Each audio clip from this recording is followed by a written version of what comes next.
Tutorial pembuatan resep multimedia oleh Alia Kusuma dan Yoke Irawan. Apa yang dimaksud resep multimedia? Banyak kita lihat misalnya di YouTube resep berbentuk video, tetapi dapat juga berupa gabungan gambar dan teks atau gambar dan suara. Mengapa kita membuat resep multimedia? Pertama, tentunya untuk berbagi resep. A picture paints a thousand words. Banyak hal yang sulit dibayangkan hanya dengan deskripsi kata-kata dapat sangat jelas dengan gambar atau video. Selain itu, dengan membuat video, kita juga belajar sesuatu yang baru. Sedikit promosi. IEEE Site saat ini sedang mengembangkan repositori resep dan platform informasi gizi keluarga sahabat sehat. Jika berminat untuk menyumbangkan resep, maka masukannya sangat diharapkan. Oke. Sekarang bagaimana kita bisa membuat resep multimedia? Mari kita lihat langkah-langkahnya, dari 1 sampai 5. Tentunya ini tidak pakem ya, hanya alat bantu saja. Pertama, pemilihan resep. Kedua, perencanaan. Ketiga, proses memasak dan syuting. Keempat, editing. Dan kelima, diterbitkan. Masuk ke langkah pertama, memilih resep. Kenapa kita memilih suatu resep? Apa yang membuat suatu resep itu menarik? Apakah karena cepat dan mudah? Misalnya kue 5 menit langsung jadi. Atau ada khasiat kesehatannya? Misalnya menurunkan tekanan darah. Apakah murah tapi enak? Atau sesuai tradisi dan memori pribadi, seperti makanan khas lebaran atau lainnya? Ini sebenarnya terserah kita. Tetapi suatu resep yang bercerita tentunya lebih menarik.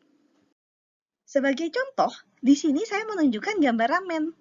Ramen ini menarik karena sehat, mencakup isi piringku yang diterangkan tadi. Tetapi juga karena berasal dari Jepang, di mana adik saya sedang bekerja. Jadi, untuk saya, memasak ramen ini merasa sedikit lebih dekat dengan adik.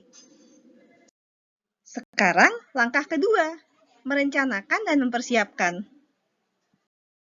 Sebelum mulai, kita mendraft dulu resep dan skripnya. Bahkan untuk masakan yang kita telah sering membuat, menyatakan resepnya dalam langkah-langkah dan adegan-adegan yang jelas membutuhkan waktu. Contohnya, di gambar ini, bahkan untuk resep yang relatif sederhana, terdapat cukup banyak langkah yang terlibat. Siapkan juga ancang-ancang setting dan waktunya.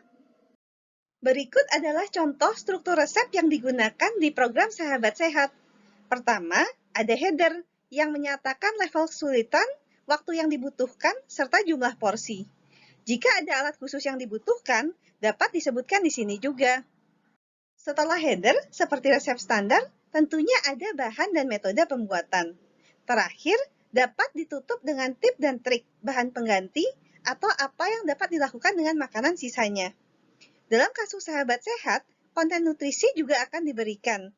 Ini diambil dari sumber resmi Kementerian Kesehatan di panganku.org. Ini adalah contoh realisasi skrip resep. Dipilih spaghetti sambal matah karena memasangkan hidangan Itali dan hidangan Indonesia dengan spaghetti bercita rasa nasional. Tingkat kesulitannya lumayan, 3 dari 5, dengan waktu masak normal 30-40 menit dan porsi untuk 3 orang. Untuk bahan, selain disebutkan dengan ukuran standar, diberikan foto untuk ancang-ancang seberapa porsinya. Terlihat bahan-bahan standar sambal matah seperti serai, bawang merah, cabai rawit, jeruk purut, dan jeruk limau. Tapi juga ditambahkan dengan spaghetti dan udang, serta opsional minyak zaitun. Cara membuat perlu dipilih bagian mana yang perlu di video atau di foto, karena kita tidak punya waktu untuk menonton video 40 menit orang memasak. Biasanya, kita akan meng-highlight bagian-bagian transisi atau bagian yang kita sebut dalam resep. Ini penting untuk menandai hasil yang diinginkan. Misalnya, jika dibilang potong halus, seberapa halus? Atau digoreng sampai seberapa coklat, dan seterusnya. Ilustrasi itu penting. Di sini bisa dilihat air rebusan pasta diberi sisa batang serai dan daun jeruk untuk memberi rasa, serta menuangkan minyak zaitun ke pasta matang dan menuangkan minyak ke campuran sambal matah. Terakhir, menyusun hidangan di piring dan difoto. Dan ini hasilnya. Menyiapkan waktu sangat penting. Carilah slot waktu di mana tidak banyak gangguan dan mungkin ada yang membantu. Pertimbangkan bahwa masak dengan syuting akan membutuhkan 2-3 kali waktu memasak normal, karena akan banyak waktu berhenti dan menata. Pertimbangkan juga waktu persiapan dan membereskan.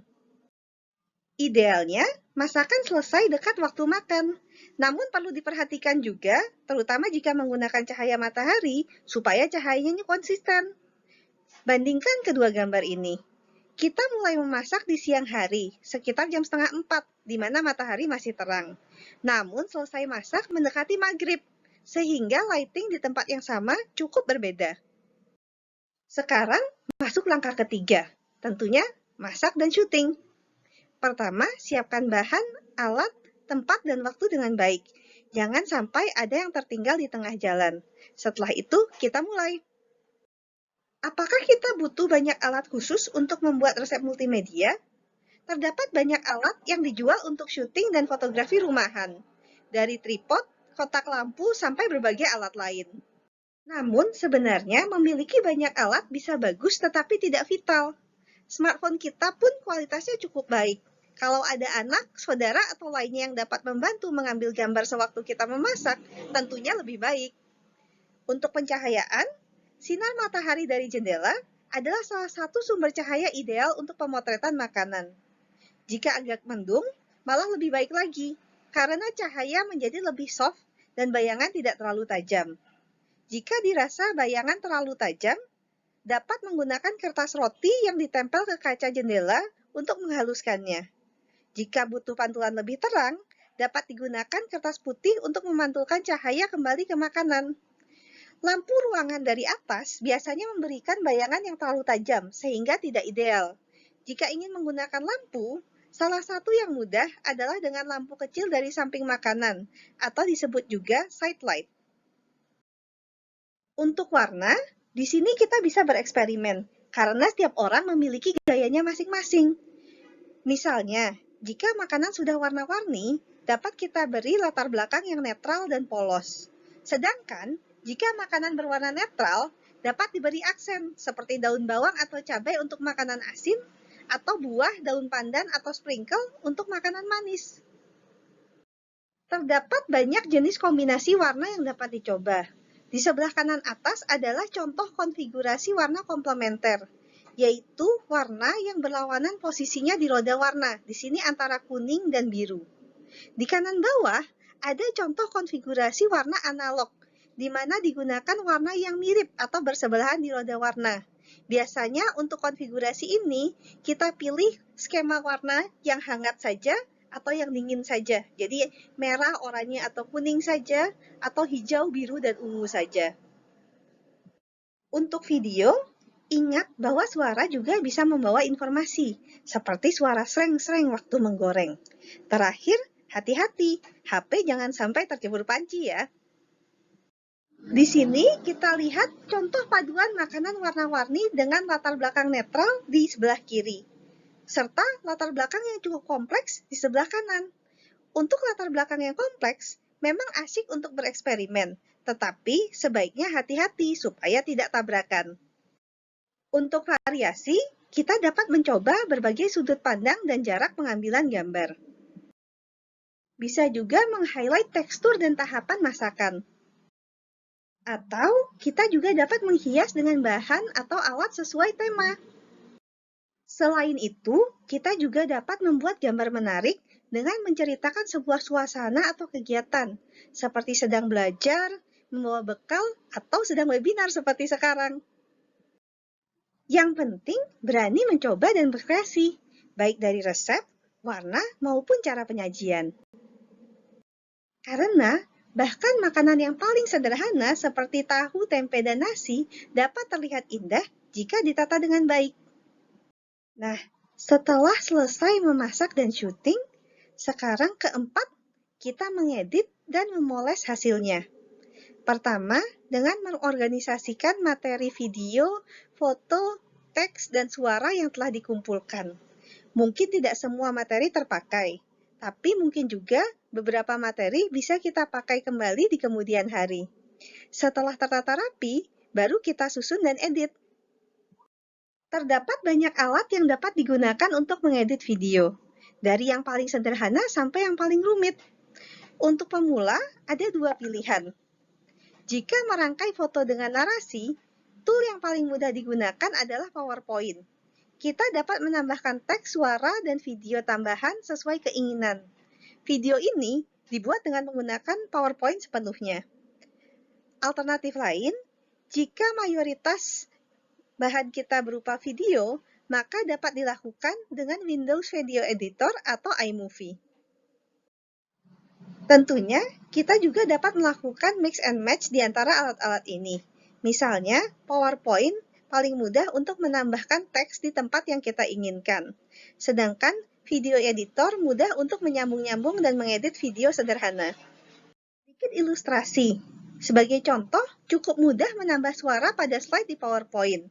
Masuk ke tab Insert di kiri, lalu di pojok kanan atas, kita bisa lihat cukup klik media, pilih audio, record audio. Jika mau, kita juga bisa menambahkan audio yang telah direkam sebelumnya. Dari audio, pilih audio on my PC. Selain itu, kita juga dapat menyelipkan video di antara slideshow kita. Yang penting, berani bereksperimen. Setelah selesai, dapat diekspor menjadi video. Tinggal pencet file, lalu ekspor, dan create a video. Cukup mudah, walaupun tentunya jika ada bantuan teknis akan lebih baik. Terakhir, kita publikasikan hasilnya supaya dapat dibagi dengan teman, keluarga, dan masyarakat umum. Sekarang sudah banyak platform media sosial yang tersedia dari dunia maya, dari YouTube, Facebook, Instagram, sampai Twitter. Jika berminat, Anda juga dapat berkontribusi ke program Sahabat Sehat oleh Mehti dan IEEE yang bertujuan ikut meningkatkan pengetahuan gizi masyarakat saat pandemi COVID-19. Untuk mendaftar, hubungi email kami di indonesia.ieee.site@gmail.com. Selamat berkreasi!